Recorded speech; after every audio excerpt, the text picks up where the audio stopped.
Tsunamis. Deadly waves that can destroy a city in a matter of moments.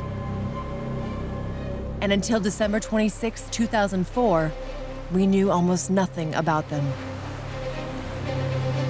On that day in the Indian Ocean, a gigantic tsunami killed 230,000 people.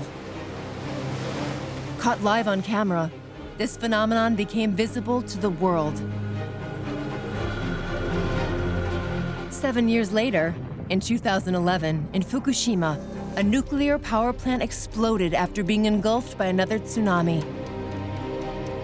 In the wake of these tragedies, scientists now rush to investigate the cause of these devastating waves.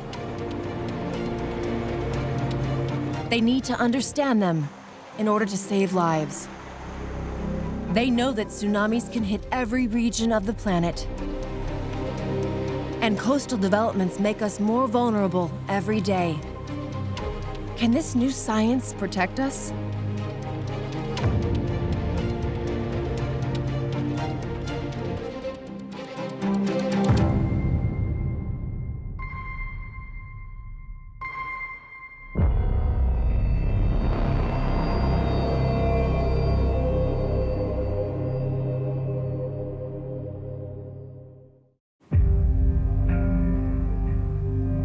On Friday, September 28, 2018, on the island of Sulawesi, Indonesia, an earthquake followed by a devastating tsunami destroyed the Bay of Palu.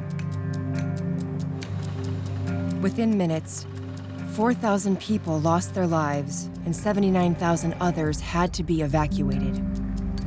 How could such a tragedy happen again after the 2004 tsunami that already devastated Indonesia?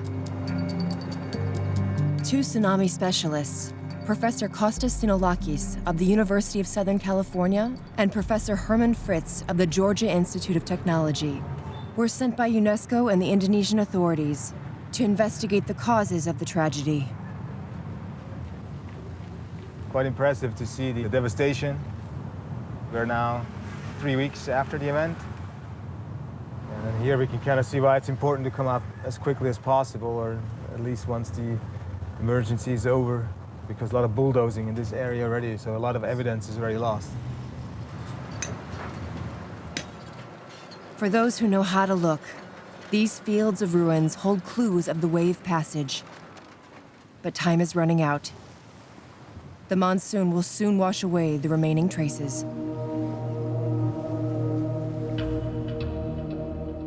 Working as a tsunami scientist is very much like being a detective on a crime scene. There is multiple murders that have taken place. You really have to piece, like in a puzzle, the sequence of events. Did the tsunami hit first and this made the houses collapse, or were they collapsed because of the earthquake and the tsunami finished them off? What were the people doing? Why is it that some people died and some people did not? Both investigators want to understand how the disaster unfolded. Their goal, to trace the tsunami back to the original event that triggered the wave. In the small fishing town of Wani, Kostas Sinolakis goes to meet the survivors. Abdulatif miraculously survived. When the wave came, he was on his boat 100 meters from the shore. Hey, hey! Sir, get off the boat! Get off the boat!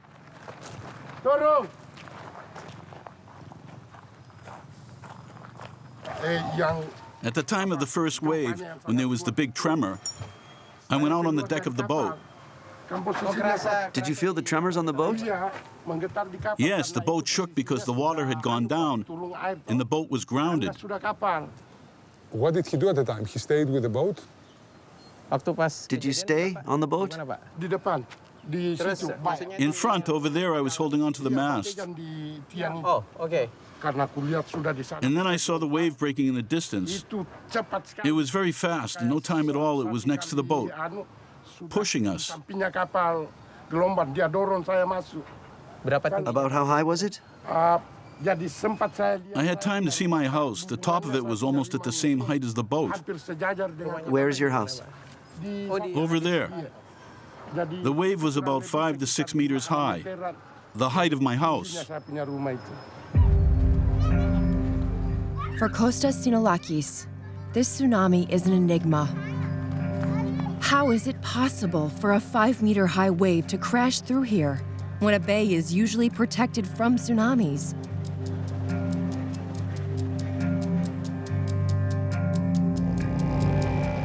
"20 kilometers south of Wani, Herman Fritz is investigating in the town of Palu, where thousands of people lost their lives.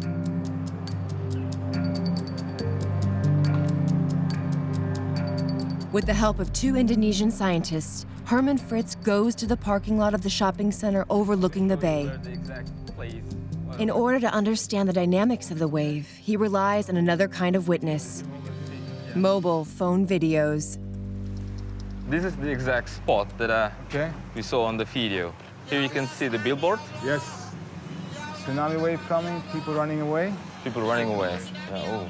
And that's the second wave. That's the second wave. Okay, that's the highest one. So now we can basically see how high the water is, almost to the top of the billboard. Here, the wave reached over 4 meters in height. Yeah, so 1.6 here. Okay, 4 up there. Okay. Ini ya Allah, tsunami ya Allah. Ya Allah, tsunami ya Allah.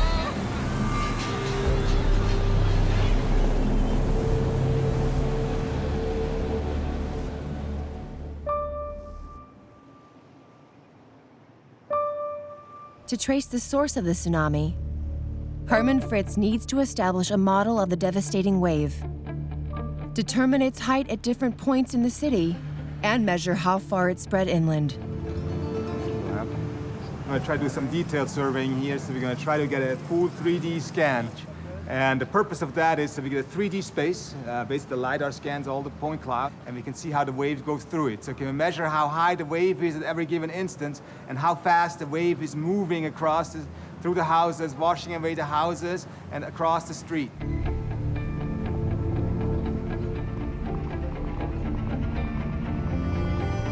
Herman Fritz tracks the wave. After submerging the parking lot, the water penetrated deep into the city. In this mosque, which is only 100 meters from the shore, clues bear witness to its power. This one's broken. We have this grill here, and we see this rafted debris inside. So we know that the tsunami was at least to this height of this rack. And then up here, we see the actual primary tsunami line, which is this one right here. And we can also see it in the window. If you look at the blue sky, we actually see a mud line going through there. And then we look at it over here, we also see the mud line coming around, coming around, coming around. So the tsunami is coming pretty much at the height of my head through this mosque. And that's also a very difficult height already, because usually when the water is to this height, you cannot stand anymore. You will be thrown to the ground by the water, so it can be difficult to survive.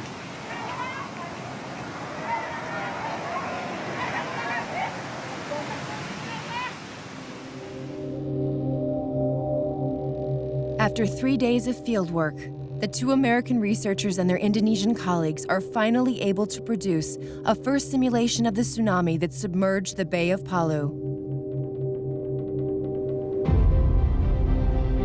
According to their observations, the most powerful waves spread more than 300 meters inland.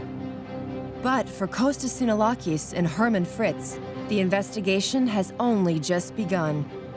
They now have to identify the event that triggered this murderous wave and determine how it could have swept into the bay. Tsu, the port; Nami, the waves.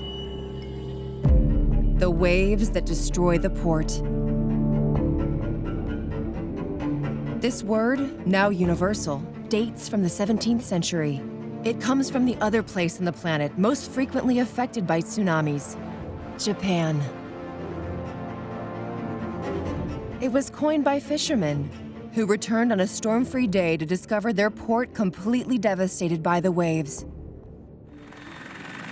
The most recent tsunami in Japan in 2011 caused the nuclear accident in Fukushima. Following a 9.1 magnitude earthquake, the devastating wave killed more than 18,000 people. A tsunami has no meteorological cause. The primary cause of tsunamis are earthquakes and earthquakes at sea. The vast majority of tsunamis are generated by the planet's tectonic activity. The Earth's crust is broken up into several large plates. Magma pushes them against one another a few millimeters to a few centimeters a year. The oceanic plates slide beneath the continental plates, forming subduction zones.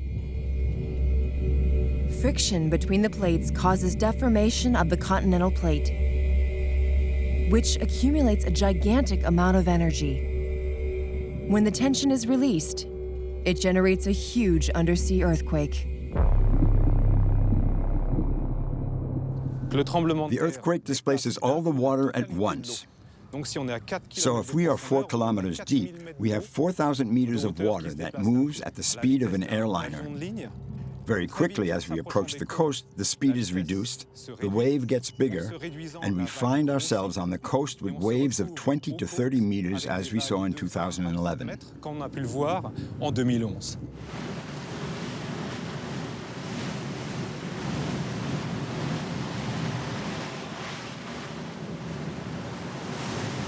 You cannot separate earthquake science and tsunami science.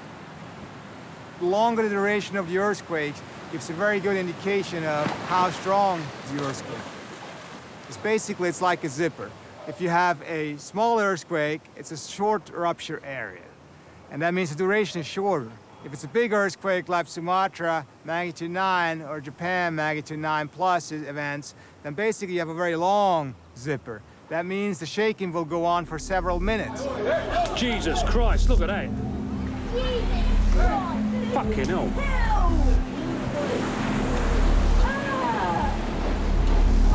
That wave is a good 15, 20 feet tall. Easy.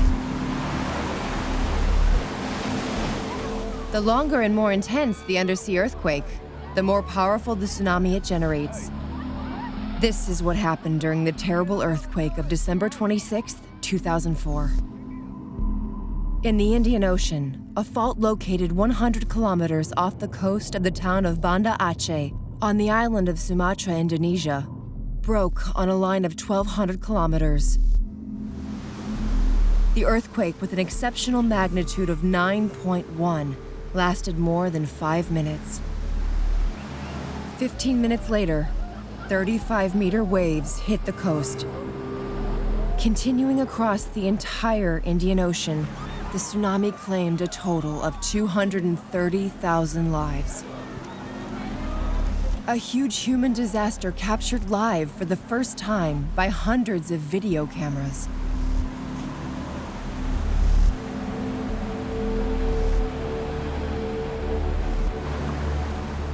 This disaster revealed the devastating power of tsunamis to the whole world. Before it, little was known about these deadly waves. For the scientific community, it is a wake-up call. It energized the science of tsunamis, which until then was in its infancy.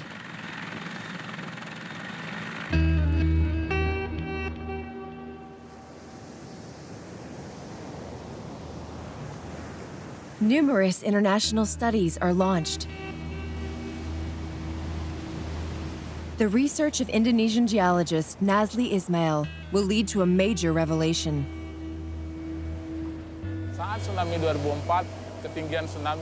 Here the tsunami reached 30 meters high up to the top of the hill over there.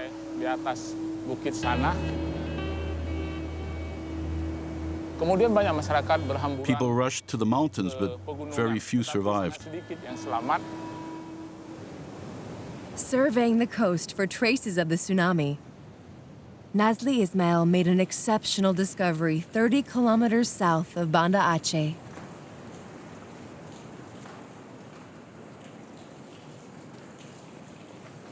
After the 2004 tsunami, this cave was full of debris, full of pieces of wood.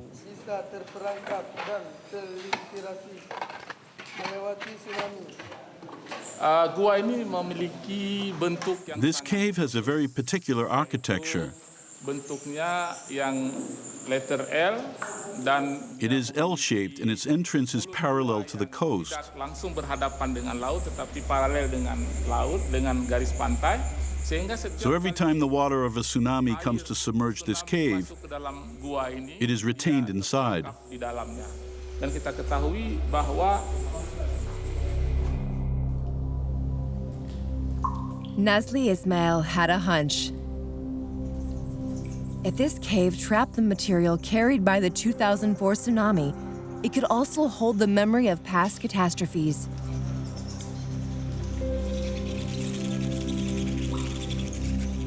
The cave had another particularity: bats. They have colonized it for millennia. Each tsunami is covered by a layer of guano. Atau ditutup oleh lapisan guano. You can see the layers of guano in black here. Itu adalah yang berwarna hitam ini. Yang berwarna hitam seperti ini. Over the years, layers of guano, or bat droppings, deposited between each tsunami have become fossilized. They mark a clear boundary that delineates each event. A layer of tsunami, then a layer of guano. A layer of tsunami and more guano. Then a tsunami, then more guano. Tsunami, then guano, and the 2004 tsunami.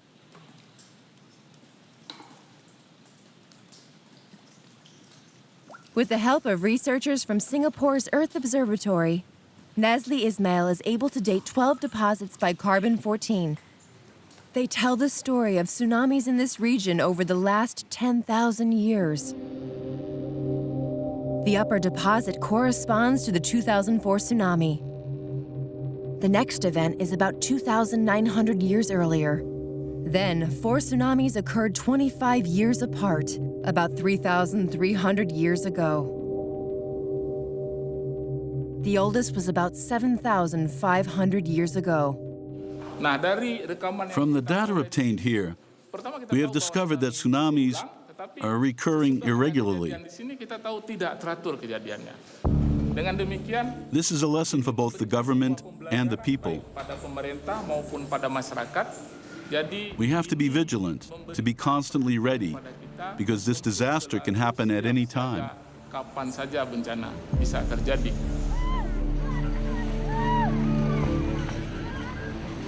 This exceptional discovery is a game changer. Now scientists know that where a tsunami has once struck, another can strike again.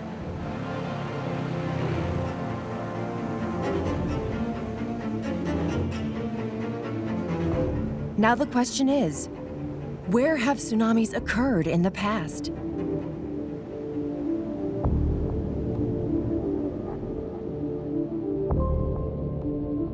Since 2008, UNESCO has kept a worldwide tsunami map, updated with scientists' latest discoveries. Over the past 3 millennia, 1,200 tsunamis have been confirmed. The least destructive are in white, and the most deadly in red. Any one of them might become a potential tsunami in the future. 70% of tsunamis are located along the Pacific Ring of Fire, where subduction zones are concentrated. But they have occurred elsewhere on the planet, particularly in a region thought to be spared of this kind of disaster, the Mediterranean.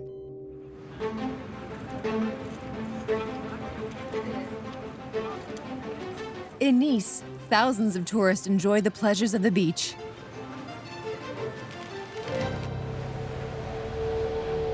But a stone's throw away, a team of scientists from the Geological laboratory are in search of the cause of a forgotten disaster.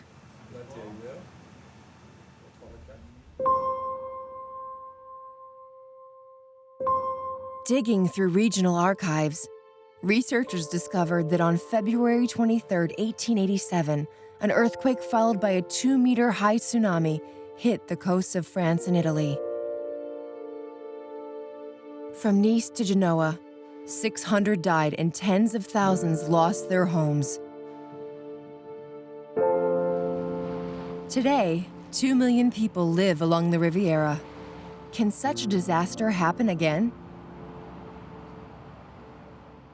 GeoAzur's scientific team is looking for the fault at the source of the 1887 earthquake to assess its condition. Two Italian scientists, Taramelli and Mercalli, recorded at the time in a very precise way all the destruction that happened on the coast. We have 2,700 observation points between France and Italy. Christophe Larocque and his team used these photographs taken at the time of the disaster to establish a map of the earthquake's intensity. The more important the damage, the closer the source. It led them to locate its epicenter off the coast of Imperia.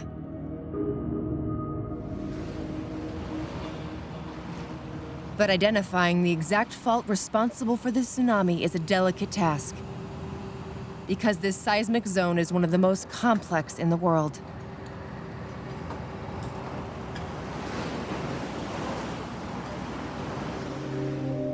The African plate in the south rises toward the Eurasian plate in the north, pushing Corsica and Sardinia against the Riviera, generating numerous seismic faults. How can the fault responsible for the 1887 tsunami be identified? We're using sophisticated seismic investigation equipment, which consists essentially of cannons, which are a source of waves, which will permit us to obtain a sonogram of the inside of the Earth up to 15 kilometers deep.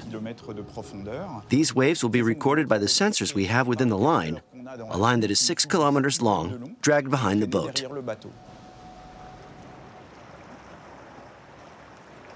After 5 days at sea, the ultrasound reveals not one, but 3 faults below the sea floor. Their location, 30 kilometers from the coast, corresponds to the epicenter of the 1887 earthquake. The morphology of the faults suggests that they are still active and allows the scientists to model 2 possible tsunami scenarios. The first scenario is an earthquake equivalent to that of 1887, with a 6.7 magnitude, which would break a fault length of about 30 kilometers with wave heights of 2 meters. The second extreme scenario is to envisage a rupture over almost the entire length of the fault, for example 60 to 80 kilometers, which would then produce an earthquake of magnitude 7 and wave heights that could reach 3 to 4 meters. The Mediterranean, the world's leading tourist destination, is at risk. But scientists cannot predict when such an event might occur.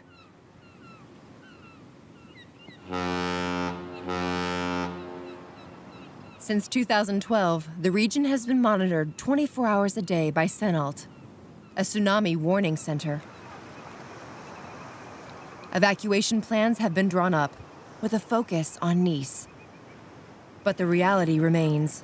The rupture of a fault located 30 kilometers from the coast only allows a 20-minute evacuation time before the wave breaks. Even a small tsunami can be very devastating. A wave breaking on the beach with a speed of around 40 kilometers per hour will create extremely strong currents in which people cannot swim. Mediterranean beaches, just like many beaches in the Indian Ocean, are very high risk. The reason is that in the summer, we can have tens of thousands of beach visitors on a beach with the possibility of a tsunami arriving, within a few minutes. Coastlines are popular with locals and tourists all over the world. This makes tsunami warning systems all the more necessary. In Palu, where Kostas Sinolakis and Herman Fritz continue their investigation, a tsunami warning system was set up after the tragedy of 2004. So why were there so many victims 15 years later? There are a lot of food vendors right here, a lot of people. There was a rumble like this. People were shouting all over the place, "The water is rising! The water is rising!" According to this witness, the crowd in the streets along the beach was completely surprised by the wave. No alert reached this area. The investigation continues at the Tsunami Monitoring Center in the Indonesian capital, Jakarta. This control tower monitors seismic activity throughout Indonesia, including the Bay of Palu. Here, seismologists can detect any earthquake at sea in real time. Advanced algorithms allow them to simulate the formation of a tsunami and warn people before the first wave hits. Since its implementation in 2008, 22 alerts have been issued and countless lives have been saved. Then why, on September 28, 2018, was no warning received in Palu? That night, seismologist Kian Pernasinki was on duty. At the time of the earthquake in Palu, the magnitude was 7 for 2 minutes. Then just afterwards, the magnitude rose to 7.7. At that time, I ran to the TOES table. It's the tsunami simulation table. In the early evening, an earthquake 80 kilometers north of the bay was clearly detected by Jakarta. The epicenter is here. Palu is there. According to the simulation, this earthquake presented only a moderate risk of a tsunami.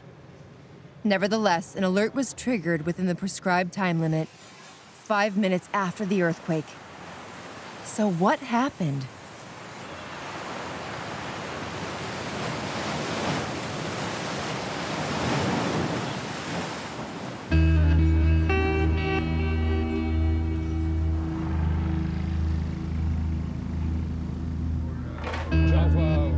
Kostas Sinilakis will discover the answer thanks to surveillance cameras.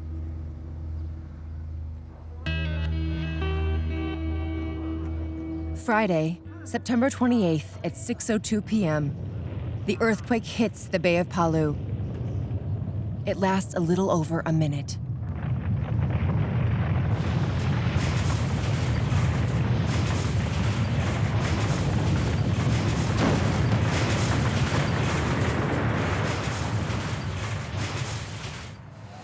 How did you feel about the earthquake? Was it really incredible?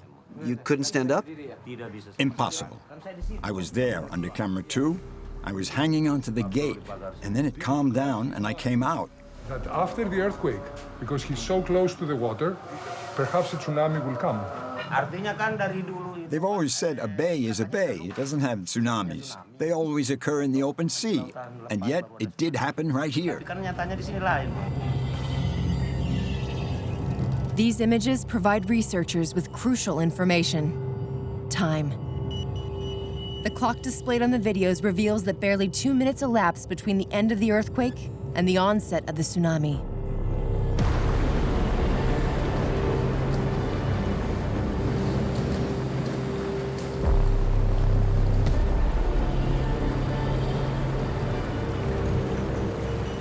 Never before was such overpowering speed recorded. The warning signal, launched by the Jakarta control system, was triggered after the arrival of the wave, when all communication systems on Palu were already destroyed. What is very alarming to me is that here, the earthquake triggered the tsunami very quickly. So we need to understand how this happens, and also what is the timing, how quickly after the earthquake hits, the tsunami comes in. According to the Jakarta Center simulation, a wave born close to the epicenter, 80 kilometers north of the bay, should have taken about 15 minutes to reach Palu, not 2 minutes. This tsunami defies all known patterns. How could the wave arrive so quickly? To figure it out, the researchers take to the air.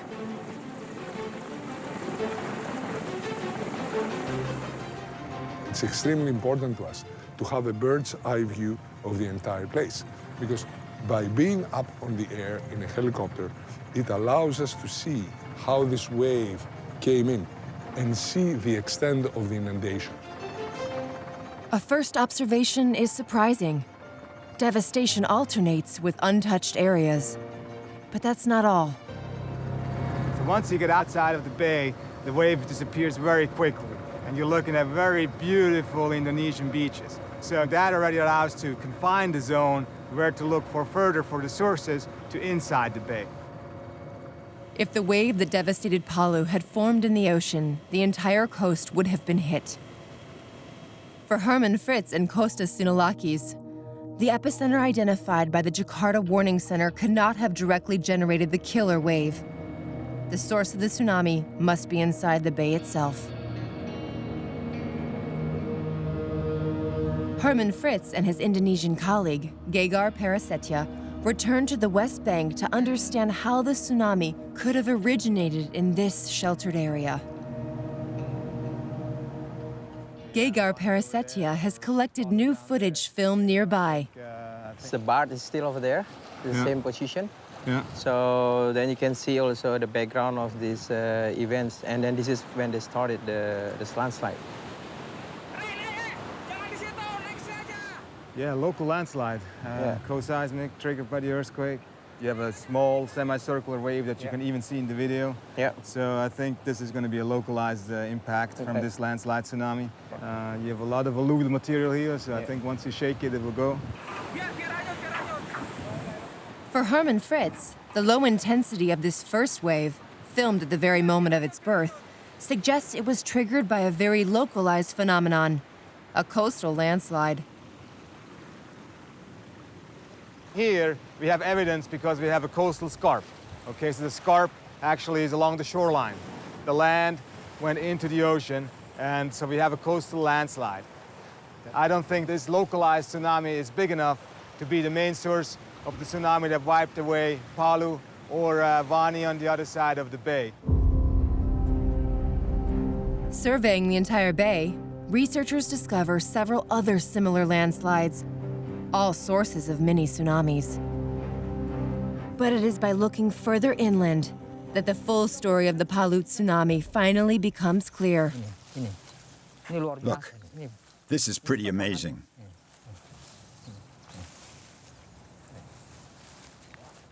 Here's the rift. The tremors opened it, then closed it and opened it again. A few hundred meters away, a second witness points out the extent of the destruction.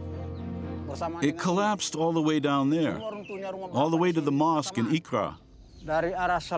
All the houses collapsed at the same time, from south to north, like the slope of the house. An immense fault line cuts through the town and then extends into the bay for tens of kilometers.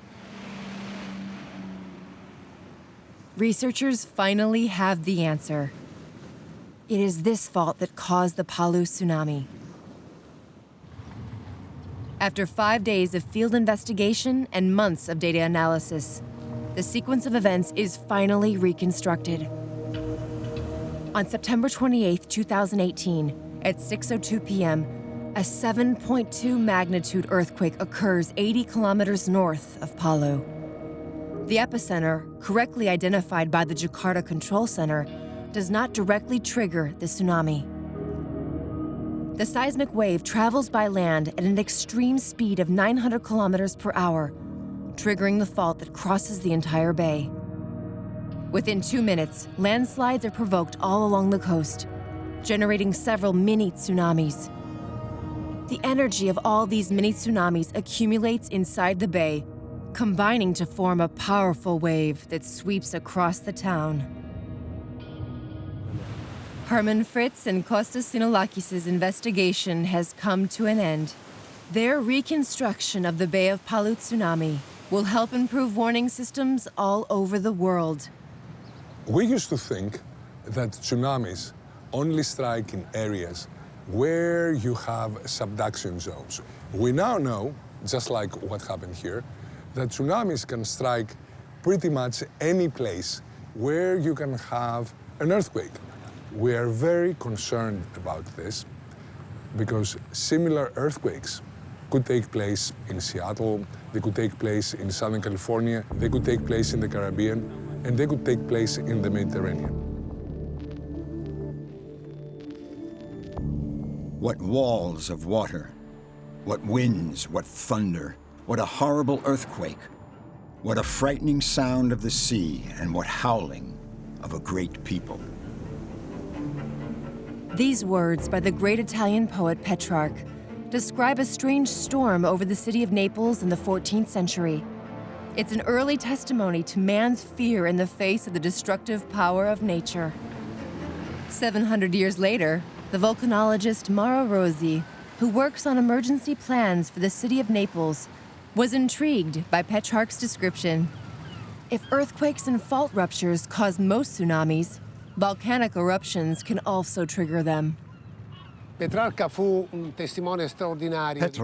was the exceptional witness of a phenomenon that struck the city of Naples.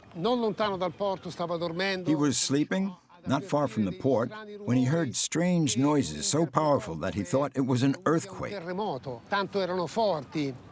Petrarch ran towards the port, like the majority of the population, and saw with his own eyes the port completely devastated. Along with the destruction, Petrarch reports hundreds of deaths and dozens of sunken ships. According to Mauro Rossi, this strange storm is clearly a tsunami. At that time, Petrarch could not have known that it was a tsunami, since they were unknown in the Middle Ages. Now, today, we know for sure that this phenomenon was caused by a tsunami. To determine if such a tragedy could be repeated today, the volcanologist is looking for the source of the tsunami that devastated the port of Naples in 1343. But there is no historical account of an eruption of Vesuvius, the famous volcano that dominates Naples in the 14th century. So Mauro Rossi focuses his attention on another volcano, one of the most active in the region, Stromboli. But it's located 200 kilometers from Naples. In 2002, an eruption caused the collapse of one of its walls, generating a 10-meter-high wave all around the island. The wave spread through the Tyrrhenian Sea and, although very weak, reached the Bay of Naples. Could it be that a much larger eruption on Stromboli triggered the tsunami described by Petrarch 700 years ago?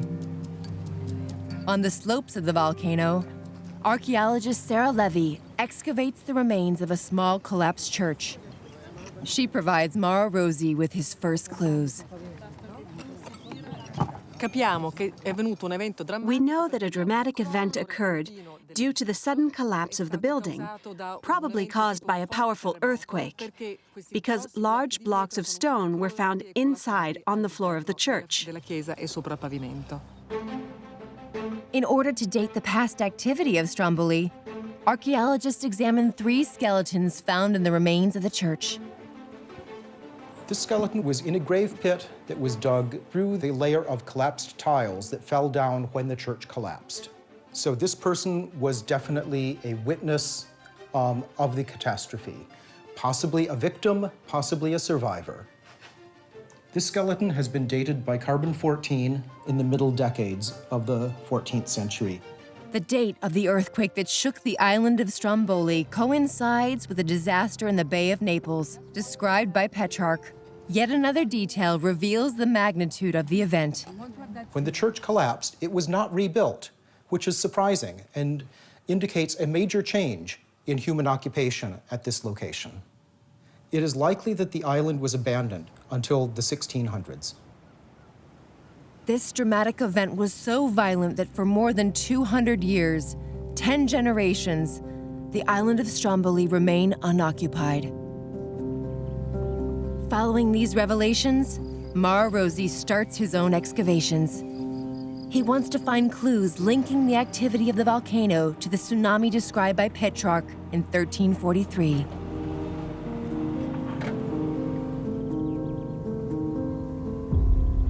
At a depth of more than 4 meters, the volcanologist finally uncovers a fabulous deposit.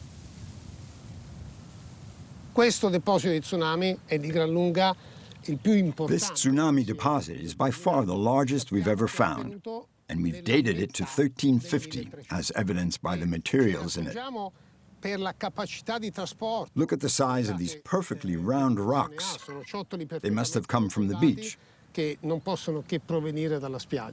The presence of such consistent elements proves that the tsunami was driven by an extraordinary force.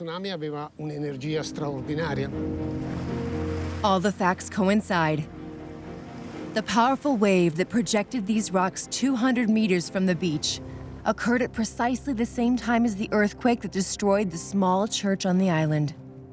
For Mara Rosi, there is a clear link between the eruption of the volcano and the tsunami.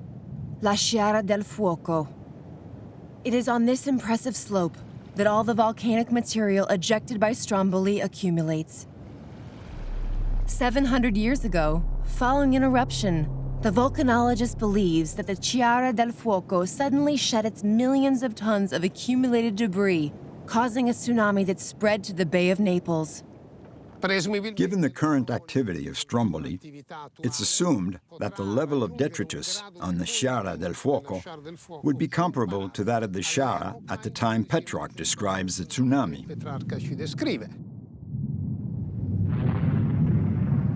For Mara Rosi, the landslide caused by the 2019 eruption is a harbinger of a much more serious disaster to come.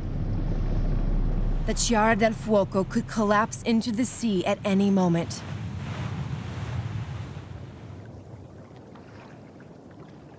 The island of Stromboli is monitored 24 hours a day to alert the authorities, inhabitants, and tourists. But what about Naples? What would be the consequences of a tsunami hitting a city of 1 million inhabitants? The population is completely unaware that a tsunami from Stromboli could hit Naples.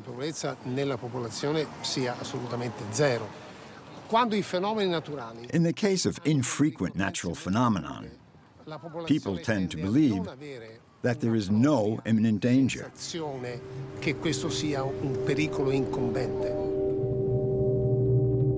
Researchers at the University of Bologna have made a model of the path of the 1343 tsunami.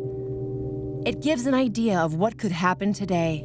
It would take barely 30 minutes for the tsunami to leave Stromboli and hit the Gulf of Naples. And here, the consequences would be unbelievable. All the boats in the harbor behind me would be thrown into the streets. The water would rush into the subway and drown its occupants. The streets full of people would be submerged. It would really be an apocalyptic scenario if we weren't able to sound the alarm.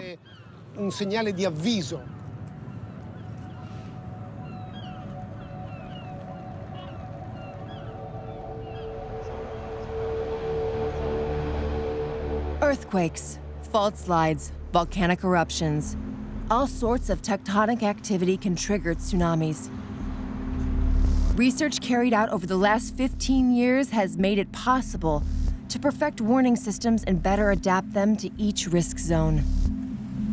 In Japan, a country at the forefront of tsunami science, the technology is the most advanced. Here, researchers know exactly where the next disaster will come from.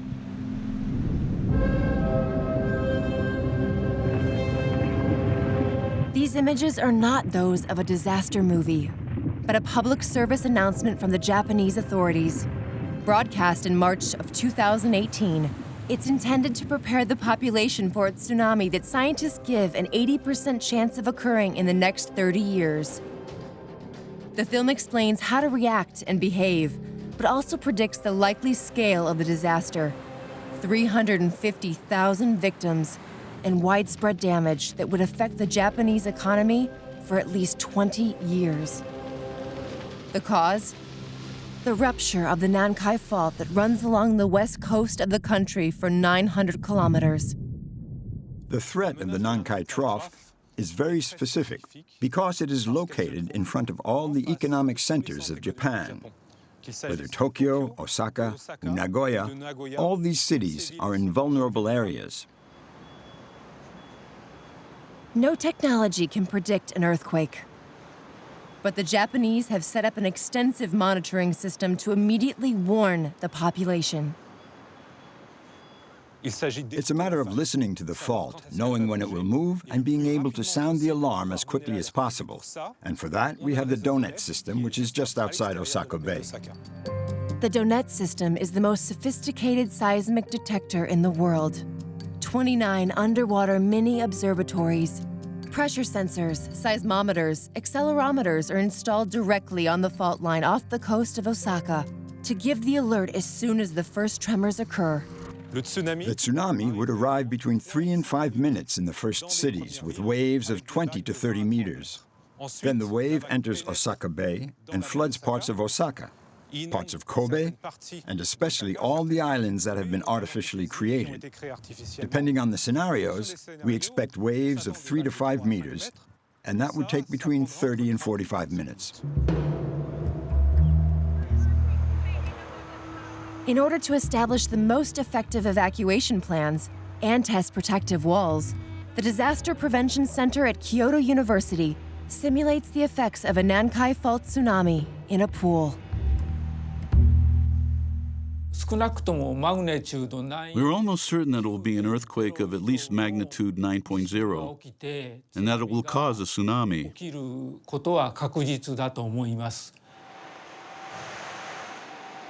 Professor Hiraishi recreates the arrival of a wave with an average height of 20 meters, the equivalent of a 6-story building, on a city directly facing the Nankai Fault. In spite of seawalls built to reduce the energy of the waves, coastal buildings would quickly be submerged under several meters of water. These pool simulations are supplemented by virtual simulations. One developed by Professor Hiraishi's team allows us to anticipate the progression of a tsunami in Tokyo Bay. Although it is 5 kilometers from the sea, the area around the Olympic Stadium could be hit by a 9-meter-high wave. Simulations are carried out to determine hazardous locations. For example, a road will be hit by a wave very fast, so you should not take refuge there. This building will have its entrance blocked by the current of the tsunami, so you should not go there. These models enable Kyoto University to create an interactive evacuation plan. In the event of an alert, a mobile phone application shows the progression of the waves and designates the nearest protected areas. We've got messages coming in on our cell phones, on the internet. When you watch TV, you have messages coming to you too, and they tell you where you have to run to be safe. Fleeing and finding refuge is essential, but limiting the impact of destruction is just as important.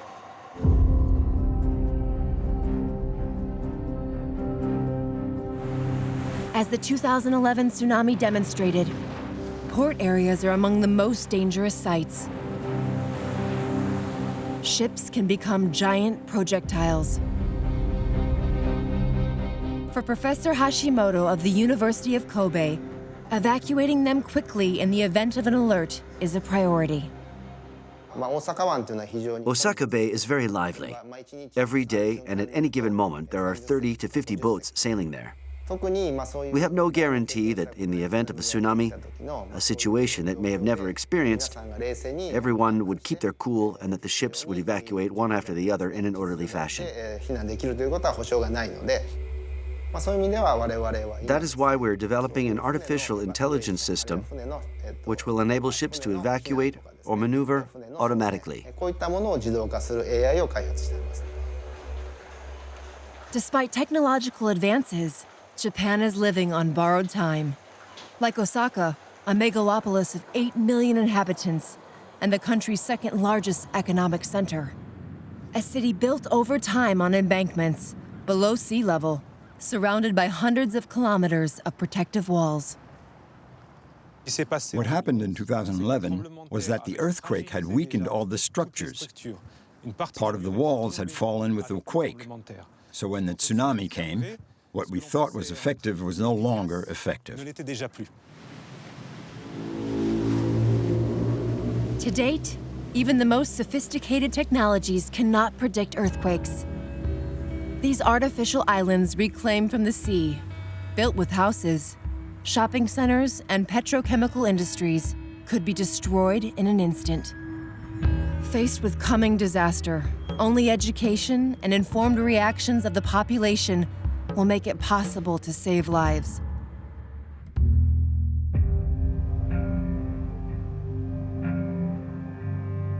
We think we're taming nature, but nature dominates us. Around the world, the science of tsunamis is making great strides, but each new disaster challenges the progress that has been made to better protect us. If we build power plants, hospitals, public buildings, houses in areas that there is a high hazard, we are adding layers and layers of vulnerability. And with time, what we're finding around the world is that our vulnerability from disasters keeps increasing instead of diminishing. The shoreline has always attracted humankind, but its rapid urbanization creates more and more danger. While ever more sophisticated technologies allow us to be alerted as soon as possible, learning to read nature with common sense remains more vital than ever.